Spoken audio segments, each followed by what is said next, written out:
का बच्चा अगर पढ़ लिख जाए, काबिल हो जाए, बड़ा इंसान बन जाए और फिर वो जहन्नम में चला जाए तो वो कामयाब है? ठीक है।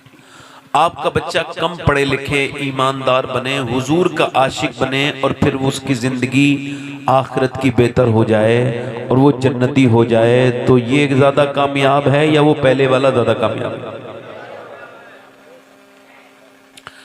आपकी बेटी, अल्लाह ना करे किसी की बेटी ना करे, अल्लाह करे, ये बात तो नहीं कहूंगा मैं, किसी की बेटी के साथ अल्लाह सब पर फजल करे, मगर फिर भी कह रहा हूं अगर किसी की बेटी एमए कर ले, बीए कर ले, मगर उसके अंदर से हया शर्म निकल जाए और वो अपना ईमान ही खत्म कर दे दुनिया ही में, तो वो कामयाब है या जिसने कभी स्कूल नहीं देखा मगर नबी की कनीज बन के मरी, वो कामयाब है? वाह वाह वाह वाह, बेशक, जिंदाबाद, सुभान अल्लाह। कौन कामयाब है? जल्दी बताओ भैया। जिसने अपने बाप से कहा पढ़ लिख करके, बाप तुम जाहिल हो, तुमको क्या पता कि ये पर्दा पुरानी बातें हैं, इस पर्दे को अपने पास रखो, आपका पर्दा अपने पास रखो अब्बा, वो ज्यादा अच्छी लड़की है या जो अपने अब्बा के सामने सर झुका के खड़ी है? उसका बाप उससे कह रहा है बेटी पर्दा किया करो, नीचे को सर झुका के कहती है आप मेरे बाप हो, मैं आपकी औलाद हूँ, आप जैसे चाहोगे मैं वैसा करूंगी। बाप कह रहा है तुम्हारे नबी ने फरमाया औरतें पर्दे में रहेंगी, लड़कियां, अगर बेटी तुम पर्दे में नहीं रहोगी तो तुम्हारा बाप भी अल्लाह के यहाँ इसकी सजा भुगतेगा। मेरी बेटी, एक औरत 3 को जहन्नम में लेके जाएगी, तो जिस बेटी ने सर झुका के कहा मेरे बाप अपनी जान दे दूंगी मगर आपको ना दुनिया में रुसवा होने दूंगी ना आखिरत में रुसवा होने दूंगी, वो लड़की कामयाब है? या फिर वो लड़की कामयाब है जो एमए है, बीए है, ये है, वो है, मगर माँ बाप से आंखें मिला के कहती है तुम जाहिल हो, तुमको कुछ नहीं। आप अपनी बेटी को कैसा बनाना चाहते हो या बेटे को? आपसे सवाल है। देखो ये तो सब हो गया ना कि इतनी लड़की वो ये हो गया, मैं उसमें बात नहीं करूंगा भाई। देखो जो पगड़ी वाले जितने भी हो, मैं आपका एहतराम अदब कर रहा हूं, मगर एक जगह बैठ जाओ। इससे पहले मैंने कमेटी वाले की तारीफ की है, मैं फिर आपकी कुछ खिदमत कर दूं तो ये अच्छी बात नहीं है। मैं फिर इस वजह से जहां बैठे हो वैसे बैठे रहो, यही तकरीर इसके लिए जलसा कराया आपने। अगर ये डिस्टर्ब होगी तो आपका सारा निजाम डिस्टर्ब। मैं अगर ठीक से बोल गया तो आपका ये जलसा, ये बात याद। अब जो आपका होना है वो हो गया। एक शायर साहब रह गए, उनको आना है वो आ जाएंगे, बाद में अदनान भी आएंगे, वो भी जब आएंगे तो हजरत सबको पता चल जाएगा जब भी आएंगे। मगर अब बैठ के मेरी बात कुछ सुन लो। आजकल लोग किस तरफ चले हैं? एक माँ अपने बच्चे को, और कोई साहब जाना चाहते हैं चले जाएं, मैं अभी रोकूंगा नहीं किसी को, कोई साहब भी जाना चाहते हैं चले जाएं। आप बुरा ना मानना, थोड़ा सा ये मेरे हिसाब है ये कि मैं चाहता हूँ वो लोग बैठे जिनके दिल में सुनने का मिजाज हो। जब 10-15 हज़ार से कुछ नहीं होता, 2-3 हज़ार से 10 लोग हों, मगर ऐसे लोग हों जो बैठे ही इस नियत से हों कि आज हम अपनी जिंदगी में अमल करेंगे इंशाअल्लाह। वरना ऐसे लोग तो मजाक उड़ाने आते हैं, जो है चलो सुन के आएंगे, जो ये मजाक है, ये दीन का मजाक है, इसका ख्याल रखें। अब मेरी बात सुनिए। वो बेटी कामयाब, वो बेटा कामयाब, कौन सा बेटा कामयाब? मैं ये नहीं कह रहा हूं कि तालीम मत दीजिए, तालीम भी लोगों ने 2 तरीके से दी। एक लड़की वो है जो आपकी शादी ब्याह में आपके घर में बेपर्दा है, उससे लोग कह रहे हैं पर्दा कर ले मगर नहीं कर रही है, उसको सारी तकरीरें भी सुन रही है मगर फिर भी पर्दा, और उसको कोई परेशानी भी नहीं है, पर्दा करेगी तो इज्जत भी मिलेगी, मगर नहीं कर रही है, बेगैरत हो गई, बेशर्म हो गई। मगर एक लड़की वो है जो स्कूल में जा रही है, उससे मास्टर कह रहा है पर्दा उतारोगी, बुर्का उतारोगी तब इम्तिहान दोगी, वरना तुम एग्जाम में नहीं बैठ सकती। तो वो बिल्कुल अपना सर ऊपर करती है और कहती है तेरे ये दुनिया के इम्तिहान अपने पास रख, अगर मैंने आज बुर्का उतार दिया तो मैं अपने नबी के सामने क्या मुंह दिखाऊंगी? मुझे दुनिया का इम्तिहान पास नहीं करना है, आखिरत का इम्तिहान। नारे तकबीर, नारे रिसालत, नारे गौसियत, मसलके आला हजरत सैयद समात मियां साहब किबला सैयद आले रसूल, नारे तकबीर। सवाल इसका मतलब आप समझ रहे हो? इसका मतलब एक लड़की तो पर्दा उतारने के लिए तैयार नहीं, और एक औरत पर्दा पहनने के लिए, और दोनों मुसलमान हैं। दोनों, आप समझ में आ रही मेरी बात? मेरी बात समझ आ रही है? दो लोग हैं, एक वो लड़की है जो पहनने के लिए तैयार, एक वो बेगैरत औरत है, बूढ़ी हो गई फिर भी मेकअप करके जाती है, बेगैरत बेशरम, अपने चेहरे को सुर्ख करके, बेगैरत शैतान की हाथ की बनी हुई, शैतान के हाथ में नाचने वाली बदबख्त औरत। और एक लड़की वो है जिसे एग्जाम छोड़ रही है, तकलीफें उठा रही है, परेशानी सह रही है, मगर बुर्का नहीं उतार रही। दोनों का फर्क क्या है? फर्क अगर मैं ठीक बयान कर सकूं तो आपसे दुआएं चाहता हूं और आपसे कोशिश करूंगे आप भी अपने घरों में ये बात लाएं। फर्क ये है कि अगर 6 साल की बच्ची थी, 7 साल की बच्ची के सर पे बाप ने दुपट्टा रख दिया, और जब दुपट्टा रखा बाप ने या माँ ने, जरा गौर करो, माँ मदीने शरीफ में एक बच्ची है, और वो बच्ची है सैयदा खातून जन्नत की बेटी सैयदा ज़ैनब। वो कुरान पढ़ रही है, 6 साल की उम्र है। नबी ज़ादी ने, पैगंबर की बेटी सैयदा फातिमा ने उसके सर पे दुपट्टा रखा, क्योंकि उसका कुरान पढ़ते दुपट्टा गिर गया। तो उस ज़ैनब ने पूछा, अम्मी जान आपने मेरे सर पे दुपट्टा क्यों रखा? माँ ने कहा, नाना नाराज हो जाते हैं उस बच्ची से जो सर पे दुपट्टा नहीं रखते। इतना कह के माँ तो चली गई, मगर मियाँ ये ज़ैनब रोने लगी। ये इतना रोई कि सैयदा फातिमा आके बोली, अब तो तेरे सर पे दुपट्टा है मेरी ज़ैनब, अब क्यों रोती है? तो ज़ैनब और रो के बोली, मेरे नाना से कह देना इस बार ज़ैनब को अपनी नवासी को माफ कर दे, अगली बार ज़ैनब अपनी गर्दन कटाएगी मगर सर पे से नाना के हुक्म से सर से दुपट्टा नहीं हटाएगी। करबला का मैदान में जब ज़ैनब के सर से दुपट्टा यजीदियों ने खींचा तो उसने अपने बालों से अपने सर को ढक लिया, अपने मुंह को ढक के अपने बाप अली की तरफ को चेहरा किया और कहा, ऐ मेरे बाप अली, मैं वही ज़ैनब हूँ। जब मैं चलती थी तो आप मेरे दोनों भाइयों से कहते थे ज़ैनब के पाँव के निशान मिटाते हुए जाओ। मैं नहीं चाहता कि मेरी बेटी का पाँव का निशान भी कोई देखे। और अब अपने नाना के चेहरे की तरफ देखती है, मदीने की तरफ, और कहती है, नाना आज माफ कर देना, बचपन में अपनी माँ से वादा किया था कभी सर से दुपट्टा, मगर अब इस जालिम ने छीन लिया है तो मेरे पास बस बाल हैं, बालों से आपकी ज़ैनब ने अपना सर ढक लिया। ऐ मेरे नाना मुझसे नाराज ना होना। अल्लाहु अकबर। करबला से आवाज आई है कि वो जो सर पे दुपट्टा नहीं रख रही है उसके दिल में नबी की बेटियों की मोहब्बत निकल गई है, और वो जिसके सर पे दुपट्टा है जान देने के लिए तैयार है मगर नंगा सर करने के लिए तैयार नहीं। वो ज़ैनब की कनीज है, दुनिया में भी ज़ैनब की है, आखिरत में भी ज़ैनब है। हाय बाप बाप बाप, जिंदाबाद जिंदाबाद। बेशक सुभानअल्लाह, वाह सुभानअल्लाह, सैयद साहब वाह ज़ैनब की है। बेशक वो करबला वालों को याद रखे भी है, काय किसे याद किए हुए बोलो, उसे करबला वाले याद हैं, उसे ज़ैनब याद है। वो कहती है कि ज़ैनब ने नबी की बेटी नवासी ने नहीं उतारा तो मैं कैसे उतारूं?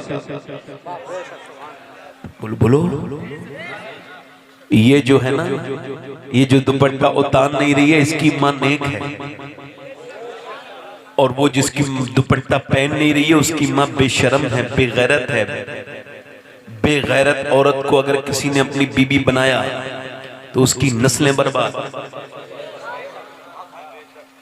बुरा ना मानना मेरी बात का, तुम मुसलमान हो। हुजूर ने फरमाया, नेक औरत से शादी करो चाहे उसका रंग काला हो। पहले नानी तक देखते थे, काय तक देखते बोलो? अच्छा ही करते थे, नानी तक देखते थे। अब तो नानी वानी कुछ नहीं, अब तो बस पैसा देखते हैं। सही बात है। किसके पास कितना पैसा है, किसने नया पैसा कमाया है, कौन मुझे गाड़ी अच्छी दे देगा, कौन मेरे बराती 1000 बर्दाश्त कर लेगा। और फिर उसके बाद मियाँओं के पास तावीज़, मियाँ साहब क्या हुआ? का मेरी बहू मेरी खिदमत नहीं करती, मुझे भी बदतमीजी करती है, मेरी बीवी से भी करती है। तो कहने लगे हाजी जी इतने परेशान क्यों हो? एक बात बताओ, तुमने ही तो कहा था कार चाहिए, तो कार मिल गई, उससे खिदमत कराओ, उससे घूमो इधर उधर। चूंकि लड़की के बाप ने जब कार दी थी ना, तो उसने अपनी बड़ी परेशानी देखी थी लड़की ने। उसका बाप रोता था और कहता था इस लड़की की वजह से मुझे अपनी जमीन बेचनी पड़ रही है, इस बेटी की वजह से। बेटी की आंखों में आंसू आए थे उस वक्त जब रात में उसके माँ बाप ये कहते थे हमें जमीन बेचनी पड़ रही है अपनी बेटी के लिए। तो तुमने जिसके बाप का दिल दुखाया, अब उससे इज्जत तो नहीं मिल सकती। अगर तुम बेटी बना के लाए होते तो खिदमत करती, तुम उसके साथ तिजारत की है, अब तुम अपनी कब्र में लेके जाना उस कार को जिसने तुमने लिया है। अरे तुझे क्या जरूरत थी? अगर तुझे अक्ल होती तो कोई शरीफ। हाय हाय हाय, वाह वाह वाह, जिंदाबाद जिंदाबाद, बेशक सवाल ला। सास की सारी बातें याद है। वो सास जो कहती थी मेरी बड़ा लड़के को इतना मिला था, तुम्हारे घर से भी इतना हमें तुमसे चाहिए कुछ नहीं। इनके जहेज तय करने के तरीके ही बड़े निराले हैं। कहते चाहिए कुछ नहीं मगर हमारे बड़े बच्चे को ये मिला था। भिखारी है वो आदमी, मस्जिद के सामने जो भीख मांगता है उससे बदतर है वो आदमी जो किसी की बेटी भीख मांगे। बदतर, बेतमीज। इसी वजह से हुजूर ने फरमाया कि इतना आसान कर दो निकाह कि जिना मुश्किल हो जाएगा। अब इतना आसान हो गया ये जिना कि निकाह मुश्किल कर दिया लोगों ने। इसी वजह से तो तवज्जो है मेरी बात? कौन कौन सी बात आपसे करूं, मगर कुछ बातें ये जरूरी हैं। हुजूर ने फरमाया नेक लड़की देखो। पहले लोग कहते थे नानी तक देखो, बिल्कुल ठीक कहते थे। नानी नेक होगी तो नवासी भी। इस्लाम कहता है बिल्कुल नानी तक देखो। इस्लाम कहता है नानी अगर देखनी है तो मक्का जाओ, मक्के से खदीजतुल कुबरा को देखो, वो नानी है। और अगर बेटी अगर उसकी माँ को देखना है तो जाओ मदीने में सैयदा फातिमा को देखो, नानी खदीजा है, माँ फातिमा है तो बेटी ज़ैनब कुबरा है। हाँ हाँ हाँ, वाह वाह वाह, जिंदाबाद जिंदाबाद, हाय हाय, बेशक सवाल ला। दिल लग रहा आप लोगों नहीं लग रहा? दिल से बोलो मेरी बात सही है। मैं जो बात कर रहा हूँ इसका मतलब बिल्कुल साफ है कि ये जो बेटियां इधर उधर जा रही हैं, मैं तो अपनी बेटियों से गुजारिश करता हूँ, अपनी बहनों से, ये जो बंबई की औरतों के पीछे तुम चली हो तो तुम्हारी नस्ल भी उन्हीं के पीछे चलेगी। और जो बेहयाई का दौर आप देख रहे हो इससे भी सख्त दौर आने वाला है। इस वजह से अपनी बेटियों बहनों को किसी भी तरीके से 5-6 साल की बच्ची के सर पे दुपट्टे रखो। कितने साल भी और बेटी की भी यही 2 उम्रें हैं। 10 साल के बाद समझाओगे तो नहीं समझेगी। और अगर 5 साल में तुमने प्यार से बाहर से लेके आए, अब्बा बेटी जब चिपटती है ना, बाप से बहुत प्यार करती है बेटियां। जब बेटी आई आपने उसको एक चादर ला के दी, मेरी बेटी ये ओढ़ना तुमको जरूरी है। बेटी पूछे अब्बा क्यों? हमारे नबी ने फरमाया है बेटी, हमारे नबी का फरमान है औरतों को पर्दे में रखा गया है। मेरी लाडली तो बेटी अपने बाप की बात को ऐसे मानेगी, किसी मौलवी की ऐसी समझ में नहीं आएगी जैसे बाप की। बेशक सवाल ला, बेशक। हम तो कुछ बातें आपसे कर सकते हैं जिससे आपकी बेटियों में मखदूमा कायनात की मोहब्बत पैदा हो जाए। आप मेरी बात को समझ पा रहे हो? मैं जो कह रहा हूं मेरी बात आपके समझ में आ रही है? देखो एक साहब भाईजान हमारे जा रहे हैं, ये बगैर ये बताए जा रहे हैं कि हम कहाँ जा रहे हैं। हालांकि इनको मेरा हक था कि ये मुझे बता के जाते मैं वहां जा रहा हूँ, है ना? मगर बड़े अच्छे इंसान है। मैं इनके लिए दुआ करता हूँ अल्लाह इन्हें और अच्छा इंसान बनाए। ये इतने अच्छे इंसान बने कि ये समझ जाएं कि बीच में से उठ के जाना ऐसे बेहतर बात नहीं है। अल्लाह इन्हें इतना अच्छा बनाए। वैसे तो बहुत अच्छे हैं, ये जब मिले तो इनके हाथ चूम लेना, बड़ी अच्छी काम किया है रात में। दुरूशी पढ़ लीजिए। सल्लल्लाहु अलैहि वसल्लम। अब मैं आपके सामने एक बात अर्ज कर रहा हूँ। आपका दिल लग रहा है? आपका दिल लग रहा है? दिल लग रहा है? अच्छा, बेटियों के अंदर जब हया आएगी तो उसकी बेटी के अंदर फिर बेटी, यही तो चैन है जो टूट गई हमारे यहाँ।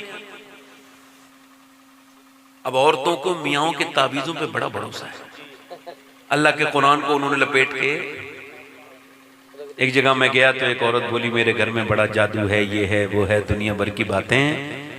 तो मैंने कहा अच्छा, ऐसी फला मियाँ का तावीज़ है, उस दरगाह का तावीज़ है, ये उस दरगाह का तावीज़ है, ये उस दरगाह का तावीज़ है। और सारे तावीज़ों पे अच्छा वो लगा हुआ था इधर। जिसने भी जैसा तावीज़ दिया मियाँ हमने सारे काम कर लिए, मगर हमारे घर का जादू ख़त्म नहीं हुआ, बरकत नहीं आई। मैं आगे बढ़ा, मैंने उनका कुरान जब उठाया तो उस पर धूल जमी हुई थी। मैंने उस कुरान को उठा के उसकी धूल साफ की और फिर मैं उसे सीने से लगा के रोने लगा। उस औरत ने कहा क्या हुआ, आप सैयद साहब रोते क्यों हो?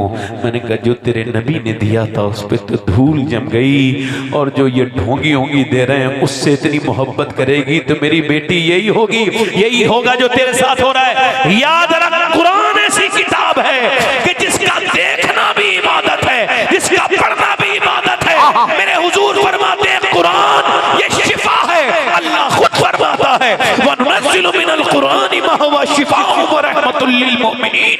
ये कुरान शिफा है मोमिनों के लिए, ये बदन की बीमारियों की भी शिफा है, ये रूह की बीमारियों की भी शिफा है, ये बेहयाई को भी दूर करता है। मेरे नबी जो अपनी उम्मत को दे के गए हैं, जो मेरे नबी का मौजज़ा है, जिस कुरान की तरह एक आयत दूसरी दुनिया में नहीं ला सकता, वो हुजूर का वो कुरान है। आज उस कुरान को छोड़ के इंसान बर्बाद। अल्लाह अल्लाह, नहीं समझे मेरी बात? अब भाई पैसों वाला तावीज क्या पता काम करे ना करे। मैं सारे मियाँओं को नहीं कह रहा हूं, मगर जो खराब है उनको कह रहा हूं। एक बार एक अच्छे मियाँ मुझसे नाराज हुए। मैंने कहा आप तो अच्छे हो, आप क्यों नाराज हो रहे हो? कहने लगे आप जब तकरीर कर रहे थे लोग मेरी तरफ देख रहे थे, तो मैंने कहा आप ठीक क्यों नहीं हो रहे? अपनी हरकतें ठीक करो, तभी तो देख रहे होंगे जैसी बात करते हो। इनके पास कौन सी ऐसी मशीन है, एकदम बता देंगे इसके पास, इसके ऊपर ये सवाल जादू एकदम। एक आदमी गया, बोले साहब मेरे नाना के बारे में बताना जरा, क्या बात है तबीयत उनके बारे में? तो बोले तुम्हारे नाना पे बड़ा खतरनाक करा हुआ है, उनकी तबीयत ठीक नहीं रहती। बोले यार मियां है, शर्म कर लो कुछ का। क्या हुआ? मेरे नाना को 3 साल हो गए इंतकाल करे हुए, और तुम मेरे नाना की बात, तुमको शर्म आनी चाहिए। ये हंसने की बात नहीं है, आप भी जाके देखना। ये दावे करने वाले अच्छे नहीं होते, ये बेवजह की बातें हैं। इतने काबिल लोग नहीं है ये कि ये बता देंगे कि ये कौन क्या है, बेवजह की बात। बस मेरे नबी पाक सल्लल्लाहु अलैहि वसल्लम के गुलामों, इस कुरान को आपने अगर नहीं छोड़ा होता, मेरी बहनें, मेरी बेटियां, मेरी लाडलियां, मेरे घर की औरतें क्या कर रही हैं? उनको ये तो पता है नहीं कि करना क्या है, वो यही कर रही हैं। उन्होंने कुरान छोड़ दिया। उसकी वजह यह है कि अब जरा देखो, बच्चे बिगड़ते हैं, बिगड़ते चले जा रहे हैं। छोटे छोटे बच्चे, छोटे छोटे बच्चे, 10-10 साल के बच्चे बिगड़ गए। आपको बता रहा हूं, 10 साल का बच्चा कुछ होता है? ए भैया, ए भैया, इधर इधर इधर आ जाओ, अल्लाह ताला आपको खुशियां दे, आ जाओ, बड़े अच्छे इंसान हैं, आ जाओ आ जाओ आ जाओ, इधर देखो, मैं इधर देखो, मैं इधर। बच्चे छोटे छोटे बिगड़ रहे हैं, क्यों? क्योंकि उनको बहुत कम उम्र में वो सब उन्होंने देख लिया जो उनको नहीं देखना चाहिए। मोबाइल में क्या समझ रहे हो आप? ये जो बच्चा रोया, माँ ने मोबाइल हाथ में दे दिया। ये कैम्ब्रिज यूनिवर्सिटी ने इस पर रिसर्च किया का जो बच्चों के रोने पर औरतें मोबाइल देती हैं, वो मोबाइल नहीं देती बल्कि ड्रग्स देती हैं, जहर घोल रही हैं अपने बच्चों की जिंदगी में। क्योंकि आपने देखा होगा जानवर का बच्चा पैदा होने के बाद माँ को पहचान लेता है, मगर इंसान का बच्चा बिल्कुल कोरा कागज पैदा होता है। बकरी का बच्चा, भैंस का बच्चा देखा 5 मिनट के बाद पहचान लेता है, मगर इंसान का बच्चा जैसा बाप को देखेगा, जैसा माँ को देखेगा, जो आदतें माँ के अंदर होंगी, जो बाप के अंदर आदतें होंगी। अगर बाप गाली बकता है तो बेटा भी गाली। इसका मतलब कुछ लोग खानदानी बदतमीज होते हैं, उनके अब्बा भी गाली बकते थे, वो भी गाली बकते हैं। अब अगर आपको अल्लाह ने औलाद दे दी है और अगर अभी तक आप नमाज नहीं पढ़ते हैं, तो एक बीच में बात रोक के हाथ जोड़ के एक बात कह रहा हूँ, नौजवानों जिन्हें अल्लाह ने औलादें दी है या जो बाप बनेंगे, अगर औलाद अब है तो अब नमाज पढ़ना शुरू कर दो। चूंकि अब तक आप बेनमाजी हो, अब आपके बच्चे, आपकी नस्लें बेनमाजी हो जाएंगी और ये जहन्नम की तरफ जाएंगे। चूंकि अल्लाह ने तुमको इसी वजह से दुनिया में भेजा था। ये सूरज कुछ नहीं, ये चांद कुछ नहीं, ये जमीन कुछ नहीं, सब अल्लाह का है। उसी के हुक्म से। सूरज का अपने हिसाब से चलना, चांद का अपने हिसाब से चलना, जमीन की रात दिन, इन्न फी खल्क़िस समावाति वल अर्द वख्तिलाफिल लैली वन नहारि लआयातिन लिउलिल अलबाब। अल्लाह फरमाता है कि रात का दिन में होना, दिन का रात में तब्दील हो जाना, इसमें निशानियां हैं, मगर अक्ल वालों के लिए हैं, सबके लिए तो निशानी नहीं। दिन रात हो रहे हैं, रात सुबह हो रही है, सुबह उसके बाद फिर सुबह हो जाती है। जो कल तक बाप था वो आज दादा बन गया, जो दादा था आज वो इंतकाल कर चुका है, और जो आज यहाँ हैं वो 10-20 साल के बाद नहीं होंगे। जो आज यहाँ बैठे हैं, ये तकरीर करने वाला ये भी खत्म हो जाएगा, ये तकरीर सुनने वाले ये सभी खत्म हो जाएंगे। 50 साल के बाद हो सकता है हम में से कोई यहाँ पर बाकी रहे, कोई बच्चा किसी की उम्र ऐसी हो, मगर सब फना हो जाएंगे दुनिया में। फिर अल्लाह तूने हमको भेजा क्यों? औरतों को क्यों बनाया? मर्दों को क्यों बनाया? आवाज आई अपनी इबादत के लिए बनाया, इंसान ये ना समझे उसे यूं ही छोड़ दिया जाएगा। मैंने उसको इस वजह से अल्लाह फरमाता पैदा किया ताकि वो परखा जाए कौन मुझे भूल जाता है और कौन दुनिया में मुझे याद रखता है, मुझसे मोहब्बत करता है। मगर औरतों ने इसको नहीं समझा। उन्होंने क्या किया? अपने बच्चों को मोबाइल दे दिया। अब मोबाइल देते देते देते देते बच्चा मोबाइल मोबाइल मोबाइल। अब मेरी बात ध्यान रखना, अभी कुछ दिनों पहले कर्नाटक में क्या हुआ, एक बच्चा हो गया पागल। अब उसको लेकर के गए अस्पताल में। जब अस्पताल में गए तो डॉक्टर ने चेकअप करने के बाद कहा मोबाइल कहाँ, मोबाइल चलाता था, इसमें गेम खेल रहा था, पबजी, इसी की वजह से पागल हो गया। अच्छा, जब मोबाइल को उसके देखा गया, उससे पूछा गया तुम्हारा बाप कहाँ है? तो मुसलमान बच्चा था, कह रहा था मेरा बाप इस मोबाइल के अंदर है। क्या तुम्हारा माँ कहाँ है? कि मेरा माँ भी पबजी के अंदर से आएगी, इधर वाले कमरे में रहती है, ऐसे वीडियो गेम के अंदर बता के। अब जब वो ऐसे बच्चा कहने लगा तो माँ रोने लगी, हाय मेरे बेटे मैं तेरी माँ हूँ। मगर बच्चे ने कहा नहीं तू मेरी माँ नहीं है, मेरी माँ है, तू मोबाइल के अंदर है।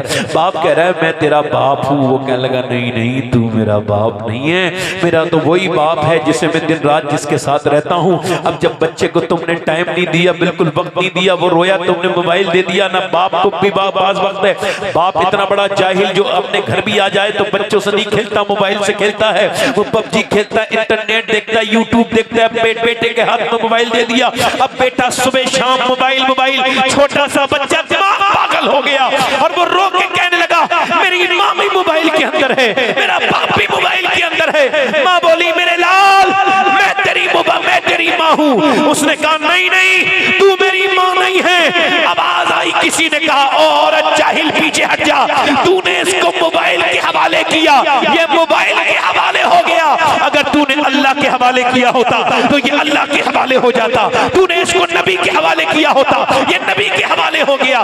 जिस उम्र में तूने इससे मोबाइल खिलवाया, उस उम्र में तुझे दुरूद पढ़वाना। वाह वाह वाह वाह, बेशक, जिंदाबाद जिंदाबाद। सवाल लाज़िम। अगर तुम्हारे बच्चे, ये कोई दाद देने की बात नहीं है, अब हाथ जोड़ रहा हूं, अपने मोबाइल बंद करके रखा करो बच्चों के सामने। हाथ जोड़ रहा हूं। रात को सोया करो, 6-6 घंटे मोबाइल न देखो। नौजवान तुम्हें नींद नहीं आती, नींद नहीं आती, मोबाइल नहीं सोने देता। इसको बहुत दूर रख के सो, कम से कम इतना दूर कि तुम्हारा हाथ न जाए, और लेट जाओ सोते वक्त खास तौर से, वरना जो गंदी तस्वीरें देखते देखते मर गया। हुजूर फरमाते हैं जो जिस हाल में उठेगा मरेगा उसी हाल में उठाया जाएगा। बता नौजवान, अगर तू उठा, तुझे मेरी सब बातें मजाक लगती हैं तो कोई बात नहीं मेरे भाई, मैं तो तुझे वही बातें बताने आया हूँ जो कि मुझे मेरे नबी ने बताई है, मेरे आका ने हम तक पहुंचाई है। मेरे नबी फरमाते हैं बदनिगाही जिना आंखों का भी जिना होता है, आंखों से देखना। हजरत उस्मान गनी के पास एक आदमी आया, आपने फरमाया लोग पहले आंखों का जिना करते हैं फिर हमारे पास आते हैं। है वो आदमी कांपने लगा, कहने लगा आपको कैसे पता? मैंने अभी चौराहे पे एक औरत को बहुत देर तक घूर के देखा था। अब फरमाने लगे अल्लाह ने मुझे हया दी है, मैंने हया से तुझे पहचाना।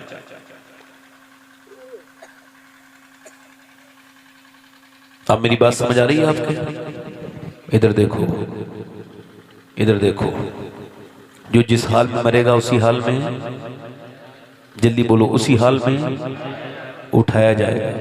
एक लड़के का एक्सीडेंट हुआ, हमने उसको देखा कार रोककर, तो उसका सर ऐसे कुचला था ट्रक ने कि उसका भेजा रोड पर ही रह गया था।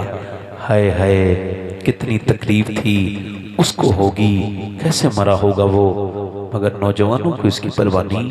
20-22 साल की उम्र में, 23 साल की उम्र में, 18 साल की उम्र में नौजवान लड़कों, मेरे बच्चों, तेज मोटरसाइकिल न चलाओ। तुम्हारा बाप तुमसे कुछ उम्मीदें रखता है, अपनी सेहत का ख्याल रखो।